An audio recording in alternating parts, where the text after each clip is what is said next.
દીકરી સાસરે જાય ને પછી તમારે અનુભવ કરવા હોય તો કરી જોજો. દીકરી સાસરે જાય પછી દીકરી આવવાની હોય ને તો સૌથી વધારે આતુરતા રાહ જોઈને કોઈ બેઠો હોય તો દીકરીનો બાપ બેઠો હોય. સાસરેથી જ્યારે પહેલી વાર દીકરી આવવાની હોય અથવા તો થોડા દિવસ પછી દીકરી આવવાની હોય તો ગામના પાદરે જઈને બેસે, મારી દીકરી હમણાં આવશે.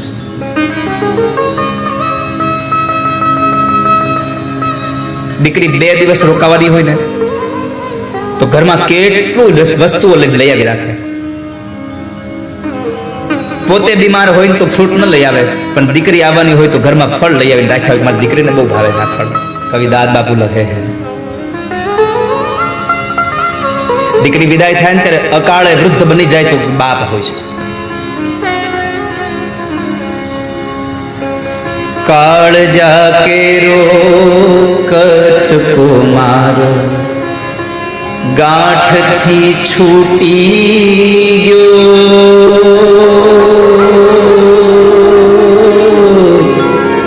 કાળ જાકે રો કટકો મારો ગાંઠથી છૂટી ગયો. મમતા રૂવે જેમ વેલું વીરડો ખૂટી ગયો. કાળજા કેરો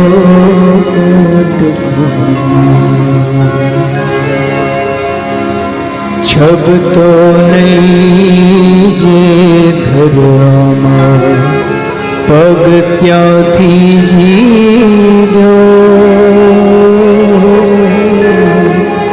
છબતો નહીં જે ધરતી પર પગ ત્યાંથી જીવ્યો.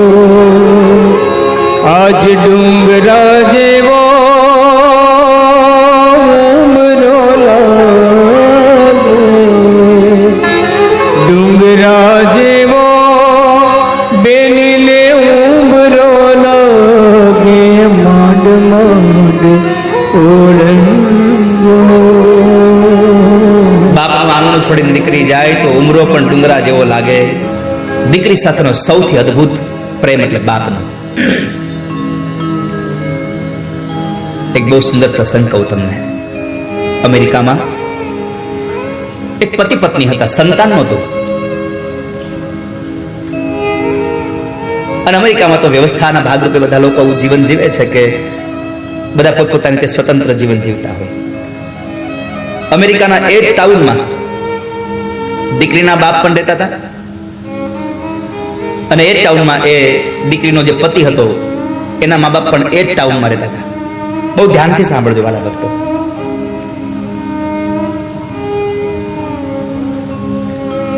લગ્નના 25 વર્ષ થઈ ગયા, સંતાન નહોતું. એનિવર્સરી આવી એટલે એમણે નક્કી કર્યું બે જણાએ, આપણે આજ એનિવર્સરી છે, આપણે આજ એનિવર્સરી ઉજવીએ. એટલે પત્ની કીધું કે આપણે એનિવર્સરી ઉજવીએ, પણ એક શરત. શું? આજ આપણે ક્યાંય બહાર નહીં જઈએ, ઘરમાં જ રહીશું બે. હું રસોઈ બનાવીશ, તમે જમશો. આપણા બે સિવાય કોઈ જ નહીં, ફોને નહીં, કશું જ નહીં. આપણે કોઈને વાતે નહીં કરી. આજે આપણા બે સિવાય કોઈ જ નહીં.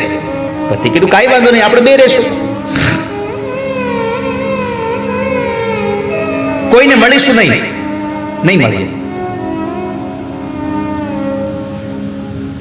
સવારનો દિવસ પ્રારંભ થયો એનિવર્સરીનો. સવારમાં ચા કોફી બે જણા એક સાથે બેસીને બ્રેકફાસ્ટ કરી રહ્યા છે.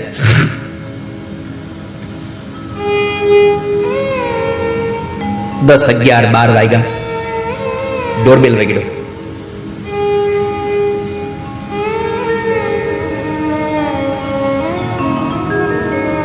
દીકરાનો બાપ સવારનો ફોન કરતો હતો એનિવર્સરીને એને શુભેચ્છાઓ આપવા માટે, પણ મોબાઈલ બંધ આવે છે. ઘરનો ફોન એંગેજ આવે છે. બાપને ચિંતા થઈ, કેમ આમ ફોન નહીં લાગતો, શું થયું છે?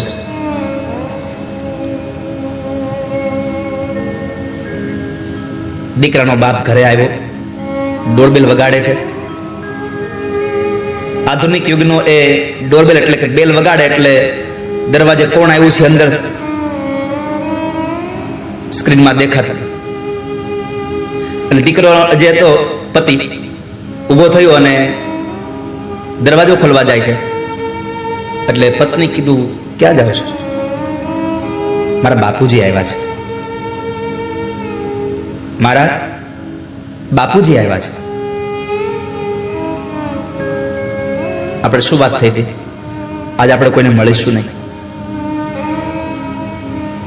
લેવા દો. પતિ બેસી ગયો નીચે.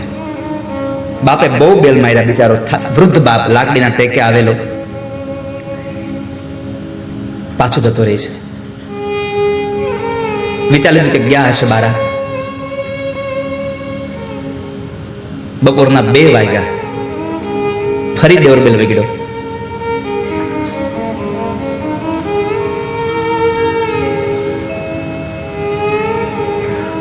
પેલો ડોરબેલ વગડ્યો ત્યારે દીકરાનો બાપ હતો. બીજો ડોરબેલ વગડ્યો ત્યારે દીકરીનો બાપનો ફોટો અંદર આવ્યો. એને શુભેચ્છા આપતા આવ્યો. એટલે દીકરી ઊભી થઈને, જ્યાં 2 જણા સોફામાં જ બેઠા હતા, દીકરી ઊભી થઈને ચાલતી થઈ. પતિએ પૂછ્યું, ક્યાં જા છો? મારા બાપુજી આવ્યા છે. આપણે શું નક્કી થયું છે? કોઈને મળીશું નહીં આજે. સોફામાં પાછી બેસી જાય છે. આંખોમાં પાણી ભરાઈ ગયું. એને પોતાના પતિને કહ્યું, એક વાત કહું, મારા બાપુજીની તબિયત બહુ ખરાબ છે. એ ચિંતા કરતા કરતા અહીંયા પહોંચ્યા હશે. એ બરાબર ચાલી નથી શકતા, પણ એને ચિંતા થઈને એને ફોન કર્યા હશે આપણને, પણ ફોન આપણે બંધ કર્યા છે, એટલે ચિંતા થઈ હશે, એટલે કદાચ આવ્યા હશે. આપણે એને અંદર નહીં લાવીએ, પણ હું એને ખાલી એટલું કહી દઉં કે અમે ઘરે છીએ, ચિંતા ન કરતા, કાલ મળીશું. આટલું મને કહી દેવા દો ને. આંખમાં આંસુ જોયા, એના મોઢા ઉપરનું આ દુઃખ જોયું એટલે પતિ સમજી ગયો કે કઈ વાંધો તું જા, કહી દે બાપુજીને. એને દરવાજો ન ખોલ્યો, નાની એવી ડોર ખોલી, બારી ખોલી, વિન્ડો, અને કહ્યું, બાપુજી અમે ઘરે છીએ, પણ આજે એનિવર્સરી છે ને, મતલબ કોઈને મળીશું નહીં, તમે ચિંતા ન કરતા હો ને, કાલે આપણે મળીશું. આટલું કીધું એટલે શાંતિ થઈ ગઈ બાપને. જતો રહ્યો બાપ. 2 જણા બેઠા છે.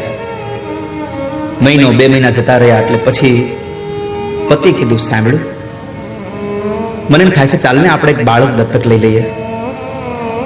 આપણે અનાથ આશ્રમમાંથી બાળક દત્તક લઈ આવીએ. પત્ની તો રાજી થઈ, ચાલો ને લઈ આવીએ. અનાથ આશ્રમનો સંપર્ક કર્યો કે અમારે એક બાળકને દત્તક લેવું છે. અનાથ આશ્રમ વાળા કીધું કે આવી જાવ, વાંધો નહીં. થોડા દિવસ પછી અનાથ આશ્રમમાં બંને જણા કાર લઈને ગયા. ઓફિસમાં ગયા તો ઓફિસમાં કહ્યું કે ગઈકાલે જ એક 15 દિવસનો એક દીકરો અહીંયા કોઈક મૂકી ગયું છે. પત્ની રાજી થઈ ગઈ, દીકરો લઈ લઈએ. પતિ કીધું, દીકરો નહીં, દીકરી લઈ જવી છે. આપણે દીકરી લેવી છે. પત્ની કીધું, તમે શું કરો છો? આખું ગામ દીકરો દત્તક લઈને, તમારે દીકરી લેવી છે? હા, મારે દીકરી દત્તક લેવી છે. કે ત્યારે પતિએ જરા રડતા રડતા કહ્યું કે હું વૃદ્ધ થાવ, મારી દીકરીના ઘરે જઈશ ને, મારી દીકરી હશે તો દરવાજો ખોલશે, દીકરો દરવાજો નહીં ખોલે. પોતાની આપવીતી પોતાને સમજાય કે મારો બાપ આવ્યો ત્યારે મેં દરવાજો ન ખોલ્યો, પણ મારી પત્નીએ મારી પાસે કરગરીને પણ દરવાજો ખોલાવીને પોતાના બાપને એટલું કીધું કે હું ઘરમાં છું, મારી દીકરી હશે તો દરવાજો ખોલશે. આ પ્રેમ છે બાપ અને દીકરીનો. વાલા ભક્તજનો, દીકરીના સમય, વિદાય સમયે તો આખા દરેક વ્યક્તિની આંખો રડતી હોય છે. જેટલા સગા સંબંધીઓ ત્યાં ઉભા, બધાની આંખો ભીની હોય, કારણ એક દીકરી સાસરે જઈ રહી છે. કેટલું સમર્પણ છે આ સંસારમાં દીકરીઓનું, કેટલો ત્યાગ છે. કલ્પના તો કરો, 25 વર્ષ સુધી જે બાપની સંપત્તિને વળગીને રહી હોય, 1 કલાકના આમ ખાલી હાથ હસ્તમેળાપ કરાવે, હસ્તમેળાપ થયો, દીકરી સાસરે જાય એટલે બધું કે આ બધું તમારું, હવે મારું કશું નથી. અહીંયા તમે જોજો, દીકરી વિદાય થાય ને ત્યારે કહેતી જશે, બાપુજી મારી ઘરે આવજો તમે. એક જ ઘડીના, એક જ કલાકના એ કન્યાદાનના પ્રસંગ પછી દીકરી સ્વીકાર લે છે કે હવે આજથી મારું અહીંયા કશું નથી.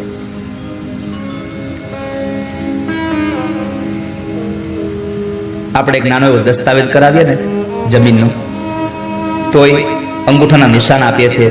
જ્યારે ભારત વર્ષની દીકરી વિદાય થાય ત્યારે 10 આંગળાના નિશાન દઈને જાય છે કે તમારી સંપત્તિમાં આજથી મારો કોઈ હક નથી. હવે 10 આંગળાના નિશાન દઈને જાય છે.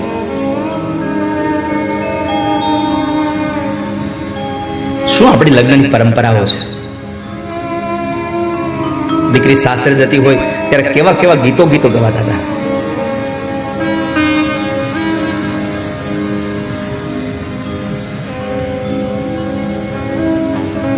કંકોત્રી લખી ત્યાંથી લઈ અને છેક દીકરી વિદાય થાય ત્યાં સુધીના બધા જ વાના વાનાના ગીતો હતા.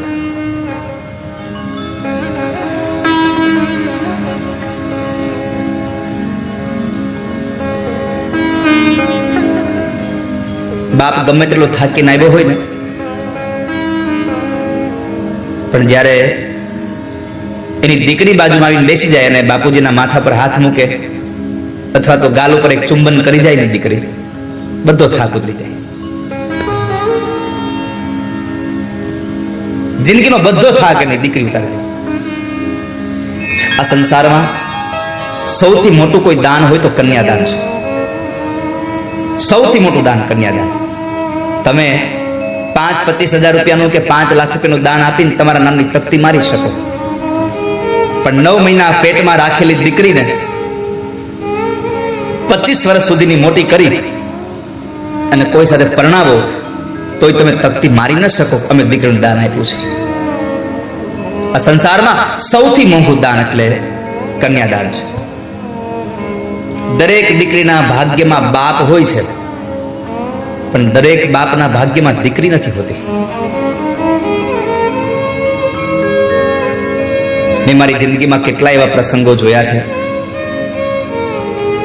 કે જે દીકરાના ખંભે ચડી અને સ્મશાને જવાનો સમય હોય, ઘટના ઊંધી ઘટે કે બાપ પોતાના દીકરાને ખંભો આપી અને દીકરાને સ્મશાને લઈ જાય. કંધોતર જેવો દીકરો ગુજરી જાય ને તો બાપ કદાચ ન રોવે, કઠણ થઈ જાય, આંખમાં આંસુ ન લાગે, બની શકે. પણ મેં જ્યારે જ્યારે લગ્ન વિધિઓ કરાવી છે, જ્યારે જ્યારે મેં લગ્નમાં ગયો છું, ત્યારે ત્યારે જોયું છે કે ગમે તેટલો મોટો બાપ હોય પણ દીકરીનું કન્યાદાન કરવા બેસે ત્યારે આંખમાંથી શ્રાવણ ને ભાદરવો વરસતા હોય, આંખમાંથી અશ્રુની ધારા નીકળતી હોય. કારણ આ સંસારમાં સૌથી મોટા પ્રેમનું કોઈ પ્રતીક હોય તો બાપ અને દીકરીનો પ્રેમ છે.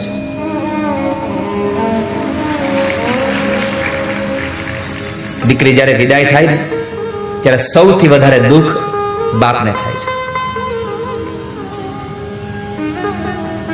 સૌથી મોટું દુઃખ બાપને હોય છે. તમે જુઓ ને તો દીકરી વિદાય થયા પછી બાપ દેખાવા લાગે, હવે અવરુદ્ધ થઈ ગયો. દીકરીને સંતોએ મહાપુરુષોએ ઉપમા આપી છે કે કદાચ માં ન હોય પણ દીકરી હોય ને તો જેટલું ધ્યાન માં રાખે ને એના કરતા હવાયું ધ્યાન એ બાપની દીકરી રાખતી હોય છે. દીકરી સાસરે જાય ને પછી તમારે અનુભવ કરવા હોય તો કરી જોજો. દીકરી સાસરે જાય પછી દીકરી આવવાની હોય ને તો સૌથી વધારે આતુરતા રાહ જોઈને કોઈ બેઠો હોય તો દીકરીનો બાપ બેઠો હોય. સાસરેથી જ્યારે પહેલી વાર દીકરી આવવાની હોય અથવા તો થોડા દિવસ પછી દીકરી આવવાની હોય તો ગામના પાદરે જઈને બેસે, મારી દીકરી હમણાં આવશે.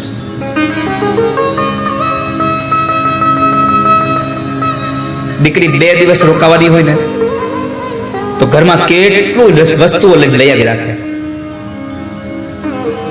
પોતે બીમાર હોય ને તો ફ્રૂટ ન લઈ આવે, પણ દીકરી આવવાની હોય તો ઘરમાં ફળ લઈ આવીને રાખ્યા હોય. મારી દીકરીને બહુ ભાવે છે આ ફળ, મારી દીકરીને મીઠાઈ બહુ ભાવે છે.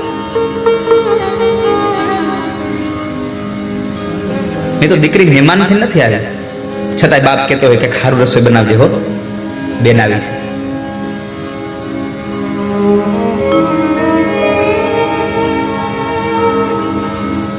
દીકરી તો દીકરી છે.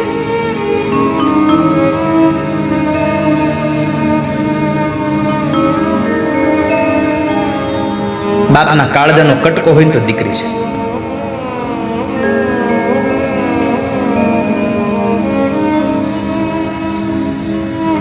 જે ઘરમાં દીકરી હોય છે ને ઘર આખું આમ તમે જો વાતાવરણ આખું પુલકિત હોય એની ઝાંઝરીઓના અવાજથી, એના કલબલાટથી.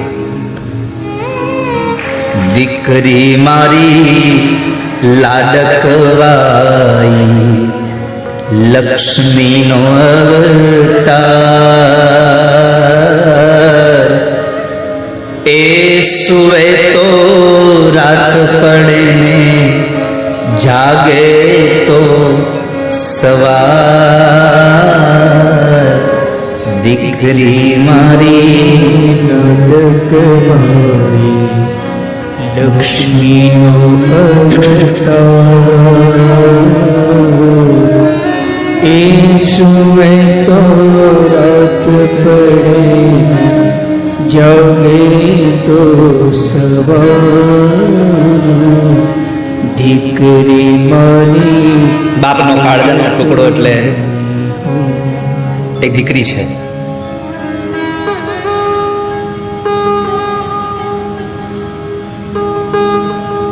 કવિ દીકરી સાસરે વહી જાય પછી જ્યારે તમે જોજો આખા એ પરિવારમાં દીકરી સાસરે જાય ને, આખું પરિવાર વળાવા જાય, દીકરીનો બાપ વળાવા નહીં જાય. એને એ ઘરમાં બેસ, આખો પરિવાર એને મૂકવા જાય.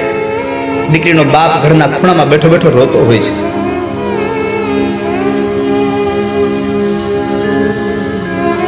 શું આપણા આ સમાજની પરંપરાઓ છે. દીકરી સાસરે જતી હોય તો સૌથી પહેલા બાપને મળે, બાપના ઓવારણા લેતી હોય છે.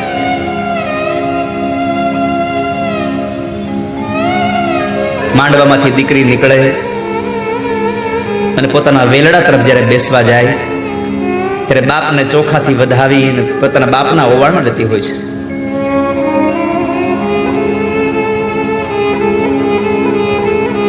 પોતાના બાપને મળતી હોય ત્યારે સાસરા પક્ષની બહેનો કહેતી હોય છે, પરણ્યા એકલા પ્યારા લાગી, ચાલો આપણે ઘેર,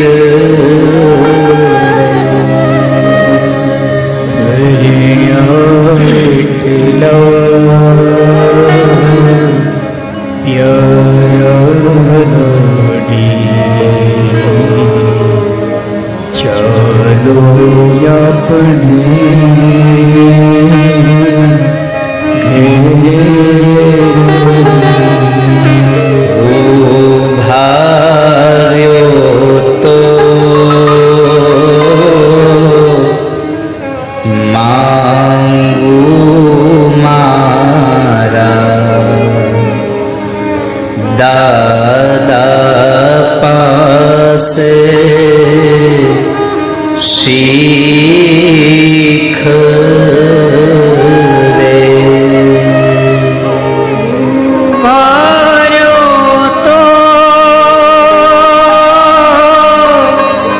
માંગુ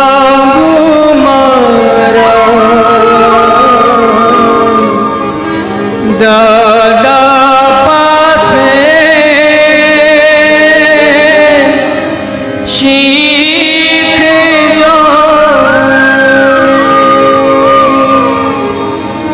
થોડી વાર ઉભા રહો, મારા દાદા પાસે, મારા ભાઈ પાસે, મારી મા પાસે થોડી શીખ લઈ લો. શું આપણા પરંપરાના ગીતો હતા. હવે કેવી શીખ રે લાવી, હવે કેવા બોલ રે, હવે કેવી શીખ રે લાડી, હવે કેવા બોલજો. આ સંસારમાં શું શીખ મળે.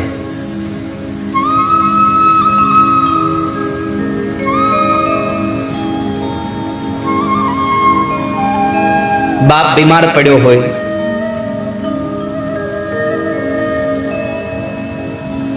અને દીકરી સાસરેથી આવે, બાપના માથા પર હાથ મૂકે ને તો બાપને એમ થાય કે જાણે કોઈ દેવ આવીને મારા માથા પર હાથ મૂકી રહ્યું છે.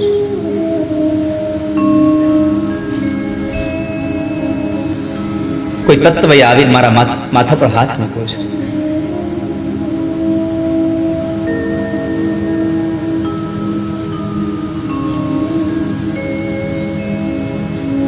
આ વાતને કહેવી તો એટલું કહી શકાય કે વીછીની વેદના તો જેને ડંખ થયો હોય ને એને ખબર હોય. દીકરી જેને વિદાય કરી હોય ને એ બાપને પૂછો કે દીકરી વિદાયનું દુઃખ કેટલું છે, તો એમ કહેશે કે આ સંસારમાં દીકરી વિદાયના દુઃખ જેટલું દુઃખ બાપને બીજું કોઈ લાગતું જ નથી. દીકરો ગમે તેટલું માથે લેણું કરી નાખે, ગામમાં આબરૂ કાઢી નાખે, છતાં પણ દીકરી વિદાય જેટલું દુઃખ બાપને ક્યારેય બીજું લાગતું નથી. કર્યાવર ખૂબ આપ્યો, પણ સૌથી મોટો દાયજો આપ્યો છે સંસ્કારનો. વાલા ભક્તજનો, વ્યાસપીઠ મારી આપ સૌને કરબદ્ધ પ્રાર્થના કરે છે કે દીકરીને ગમે તેટલું તમે કર્યાવરમાં દાન આપશો, અમે રાજી છીએ, પણ એટલી કૃપા કરજો કે દીકરી સાસરે જાય એના પેલા સંસ્કારનો દાયજો મોટો આપજો. તમે સંસ્કાર ખૂબ આપજો. જો સંસ્કાર નહીં હોય તો તમારું આપેલું કર્યાવરની કિંમત નહીં થાય કોઈ દિવસ.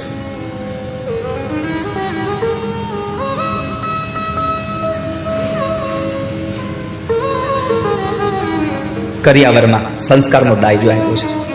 સૌથી મોટી એક શિખામણ એ આપી છે કે બેટા, આ તારો પતિ છે ને એ તારો પરમેશ્વર છે. આ તારો પતિ છે એ તારો પરમેશ્વર છે. એક કામ કરજે, ઉત્તમ કે યસ બસ મન માહી. રામચરિત માનસ કહે છે કે ઉત્તમમાં ઉત્તમ કોઈ તારા માટે કોઈ પુરુષ હોય તો તારો પતિ છે. ભગવાન કૃષ્ણએ કહ્યું છે ભાગવતજીમાં. ગોપીઓ જ્યારે ભગવાન પાસે અડધી રાત્રે આવે છે રાસલીલામાં, ત્યારે પરમાત્મા કૃષ્ણ પોતે કહે છે કે હે સ્ત્રીઓ, તમારો પતિ ગમે તેવો જડ હોય, ગમે તેવો દુર્બળ હોય, ગમે તેવો દરિદ્ર હોય, ગમે તેવો રોગી હોય, ગમે તેવો ક્રોધી હોય, છતાં પણ તમારે એને છોડીને અહીંયા ન આવવું જોઈએ.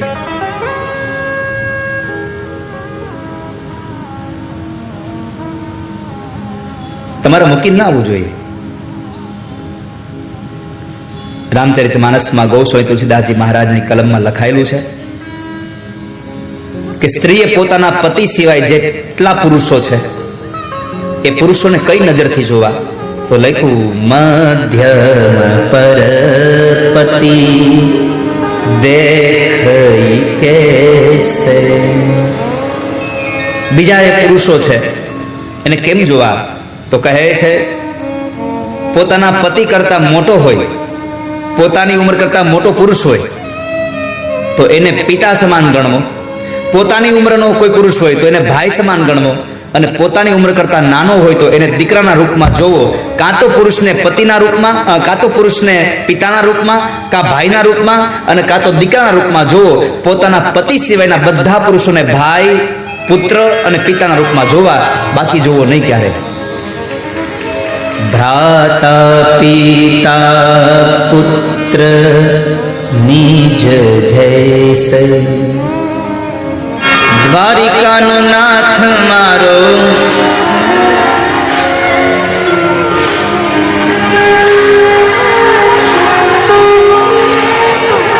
દ્વારિકાનો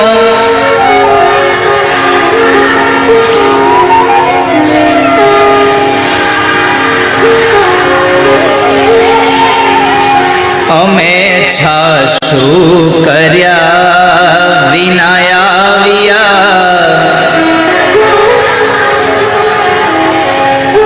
અમે છાશું કર્યા વિના આવ્યા. હવે જોજો માખણિયા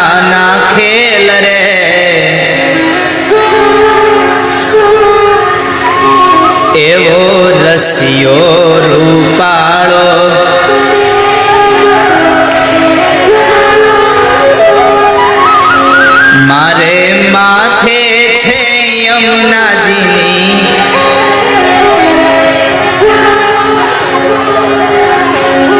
તોય તમારે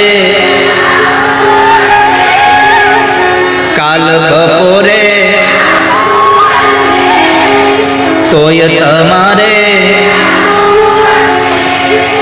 હરે રામ રામ રામ હરે હરે હરે કૃષ્ણ કૃષ્ણ કૃષ્ણ હરે